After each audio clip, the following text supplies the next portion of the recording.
क्या बाबा का डंडा दीदी के बंगाल में चलेगा? क्या यूपी की तरह बंगाल में दंगाई आखिरी सांस गिन रहे हैं?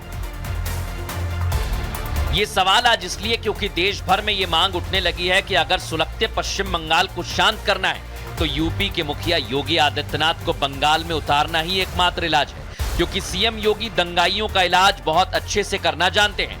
उत्तर प्रदेश में दंगाई योगी के नाम से कांप उठते हैं, इसलिए तो योगी को हिंदुओं के साथ जो बंगाल में हो रहा है उस पर खौफ हो रहा है। जलते बंगाल की तस्वीरें उनके आंखों में ज्वाला बनकर धधक रही है, इसलिए वो ममता सरकार को बार बार टारगेट पर ले रहे हैं। हिंसा के लिए ममता बनर्जी को जिम्मेदार ठहरा रहे हैं। बंगाल जल रहा है, वहां की मुख्यमंत्री चुप है, दंगाइयों को शांति दूत कहती है। अरे लातों के भूत बातों से कहां मानने वाले हैं। एक बार फिर योगी ने ममता सरकार पर निशाना साधा है और कहा कि मुर्शिदाबाद और बांग्लादेश पर विपक्ष के मौन ने इन्हें चौराहे पर नंगा किया है। बाबा ने साफ कहा कि पहले यूपी के शहर भी मुर्शिदाबाद की तरह दंगों की आग में जलते थे, लेकिन अब उत्तर प्रदेश में शांति है। अपराधी अपराध करने से पहले योगी के नाम से कांप जाता है, इसलिए यूपी सरकार में मंत्री गुलाब देवी ने सीएम योगी को शेर बताते हुए दंगाइयों का इलाज सिर्फ डंडा बताया है। शेर को भी कोई गीदड़ घेर सकते हैं क्या? हमारे माननीय मुख्यमंत्री जी शेर हैं उत्तर प्रदेश की, और शेरों वाला काम किया है। आप दंगाई उनके नाम से कांपते हैं, और दंगाइयों का इलाज केवल डंडा है। योगी का यही डंडा अब बंगाल मांग रहा है। योगी मॉडल से ही अब बंगाल में शांति संभव है। दीदी की नाकामी का हल्ला चारों ओर बढ़ गया है। बंगाल में बेशक 10 दिनों में माहौल शांत होने लगा है दर्शक, लेकिन केंद्रीय सुरक्षा बलों की तैनाती के बाद दंगाई सड़क पर नहीं उतर रहे हैं, उपद्रव नहीं मचा पा रहे हैं। इसलिए सवाल उठा है कि ममता सरकार जब स्थिति को संभाल रही थी तब हिंदुओं की सुध नहीं ली, हिंदू वहां पर परेशान होता रहा और अब मुलाकात करने पहुंचे। सिर्फ अपनी मुआवजे वाली सियासी चाल चली जा रही है। लेकिन आज एनएचआरसी की टीम पहुंची दर्शक, महिला आयोग की टीम बंगाल पहुंची और बंगाल में अब एक्शन की बारी है। लेकिन कैसे एक्शन होगा देखिए।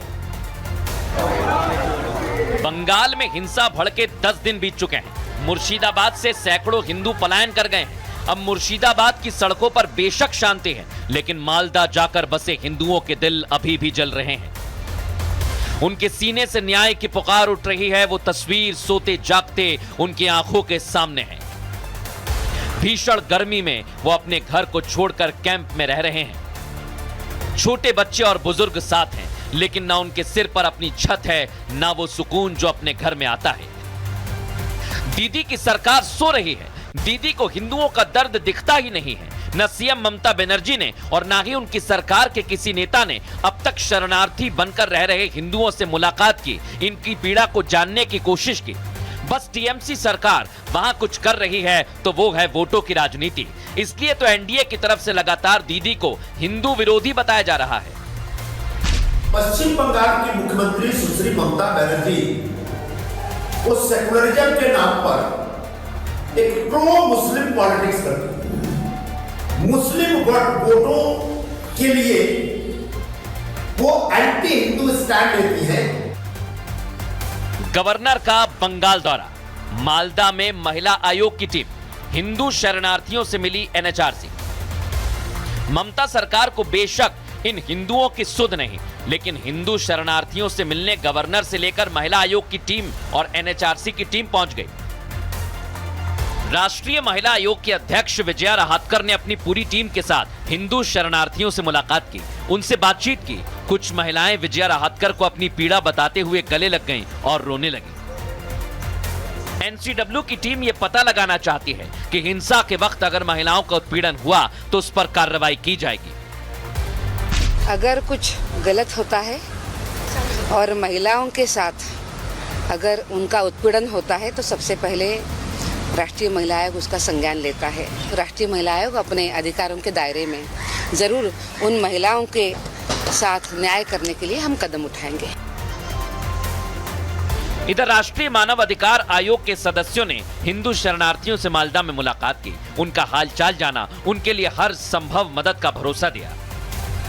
टीम रिलीफ कैंप में जाकर के दौरा कर रही है और ये देखने की कोशिश कर रही है कि जो शिकायत हमको मिली थी, कई सारे हिंदू परिवारों को वहाँ से पलायन करके दूसरी जगह सुरक्षित जगहों पे पनाह लेनी पड़ी है। तो इस पूरे मामले में विक्टिम से मिलकर उनकी बात समझ कर के टीम आएगी और फिर टीम की जो फाइंडिंग्स होंगी, जो रिपोर्ट्स होगी, उसके अनुसार आदेश किया जाएगा। इधर राज्य के राज्यपाल आनंद बोस भी हिंसा पीड़ित हिंदुओं से मिले। उनका कहना है कि जिस तरह की हिंसा बंगाल की सड़कों पर भड़के, उसे बर्दाश्त नहीं किया जाएगा। It should never have happened. But the specter of violence is showing its ugly head on and off in Bengal in various places, on the streets of Bengal in many places. This kind of cult of violence can never be tolerated at all. Plan of action to take it in a mission mode. ममता जिस vote bank को बटोरने के लिए ये सब कुछ कर रही हैं, वो मुस्लिम वोट बैंक भी उनसे छिटकता दिख रहा है, क्योंकि पूरे राज्य की मुखिया हैं वो। इस तरह की हिंसा से लोगों में नाराजगी है। बंगाल में ऐसा हुआ क्यों? पलायन हुआ है इस दंगे की वजह से, तो यकीनी तौर पर उस पर जांच होनी चाहिए। सरकार की नाकामी है, ऐसी जगह पर राष्ट्रपति शासन लागू कर देना चाहिए। बंगाल हिंसा को लेकर कई सवाल खड़े हो रहे हैं। हिंदुओं पर अत्याचार से लेकर राजनीति हो रही है। इस हिंसा में बांग्लादेशी आतंकियों की घुसपैठ की बू आती है, जिससे ये सवाल उठता है कि जम्मू कश्मीर में घुसपैठियों के खिलाफ एक्शन शुरू हुआ तो क्या बांग्लादेशी घुसपैठियों पर भी जल्द एक्शन होगा? इधर दर्शकों, देश की राजधानी दिल्ली में बीती रात एक हिंदू लड़के की हत्या कर दी गई। मुस्लिम बहुल इलाका है सीलमपुर। दर्शक, वहां लड़का कुणाल नाम का वहीं पर रहता है और घर से जैसे ही वो बाहर निकला, उसके बाद वापस ही नहीं आया। परिवार वालों को पता चला कि उसकी हत्या कर दी गई है। कुणाल की हत्या के बाद इलाके में हंगामा मचा हुआ है। पुलिस ने पूरी फोर्स को वहां पर तैनात किया है, लेकिन इलाके के लोगों का कहना है कि हिंदुओं को वहां पर चैन से नहीं जीने दिया जाता और इसके पीछे मुस्लिम हैं। दर्शक, क्या सीलमपुर बांग्लादेश बन गया है? आज बहुत बड़ा सवाल है। छावनी में तब्दील ये इलाका दिल्ली का सीलमपुर है। सड़क पर प्रदर्शन कर रहे ये लोग सीलमपुर में रहने वाले हिंदू हैं। तमाम लोग जो है वो रोड को जाम करके यानी ब्लॉक करके बैठे हुए हैं। जो लोग हैं, परिजन हैं, वो लगातार जो है नारेबाजी करते हुए नजर आ रहे हैं कि उनको इंसाफ चाहिए और मौत के बदले मौत चाहिए। कुणाल की हत्या से दिल्ली में कोहराम मच गया है और यहाँ योगी मॉडल उतारने की मांग उठने लगी है। इनका मेन टारगेट यही है कि ये यहाँ से अपने घर छोड़ के जाएं, यहाँ से बेच के जाएं। हमारी पूरी सुरक्षा होनी चाहिए, पुलिस यहाँ पर रहनी चाहिए, फांसी की सजा होनी चाहिए या उसका इनकाउंटर होना चाहिए। कुणाल की हत्या के बाद से पूरा सीलमपुर इंसाफ की मांग में जल रहा है। सीलमपुर में रह रहा हर एक हिंदू सड़क पर उतर आया है। हिंदुओं का कहना है कि वहां के कुछ मुसलमानों ने उनका जीना दूभर कर दिया है। सीलमपुर में हिंदुओं के लिए हालात ऐसे हो गए हैं जैसे पाकिस्तान में अल्पसंख्यक हिंदुओं के हैं।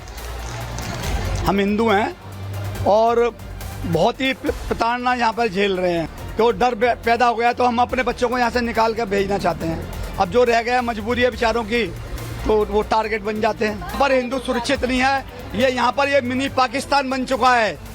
तिलक वालों को देख के गोली से मारा जाता है। हालात इस कदर खराब हो गए कि लड़कों के इलाके में हत्या की जा रही है और हिंदू लड़कियों के साथ छेड़छाड़ की जाती है। लड़कियां जाएंगी सामान लेने तो लड़कियों के मुंह पे सिरकट का धुआं छोड़ेंगी, लड़कियों को गाली बकते हैं। बच्चे बोलेंगे तो फिर बच्चों को मारने सदर खड़े हो जाते हैं। किसी भी लड़की का हाथ पकड़ लेते हैं। स्कूल जाती है लड़कियों को वही घेर लेते हैं। स्कूल जाने का टाइम पे सुबह से खड़े हो जाते हैं, जाके लड़कियों की घेर लेते लड़कियों को। हम कब तक लड़कियों की तेरेधारी करेंगे? कुणाल के परिवार वालों का कहना है कि वो घर का कुछ सामान लेने के लिए बाहर निकला था और वहां कुछ मुस्लिम लड़कों ने चाकू से गोदकर उसकी हत्या कर दी। इसलिए अब उसके घर वाले दिल्ली में योगी मॉडल उतारने की मांग कर रहे हैं। दूध लेने के लिए, समोसे लेने के लिए 7:15 बजे खबर आई कि बच्चे को तुम्हारे चाकुओं से गोद दिया। किसी लाला नाम लड़के से 2-3 की दुश्मनी चल रही थी, तो वो कहते थे कि हम 11 समाज के बच्चों को मारेंगे। तो बड़े बेरहमी से मारा है, बहुत बेरहमी से। सब्जी काटते ना ऐसे मार दिया उसको, हमारा चला गया गरीब का। हमें इंसाफ ये चाहिए, इनको तो फांसी हो, इनकाउंटर हो सर। इनको कानून ऐसा बनाया जाए आगे के लिए डरो, ये घर बेच के जा रहे हैं हिंदू जैसे ना हो बस। सीलमपुर में रह रहा हिंदू अब सड़क पर उतरकर कुणाल को इंसाफ दिलाने की मांग कर रहा है। लोग आरोपियों के एनकाउंटर तक की मांग कर रहे हैं।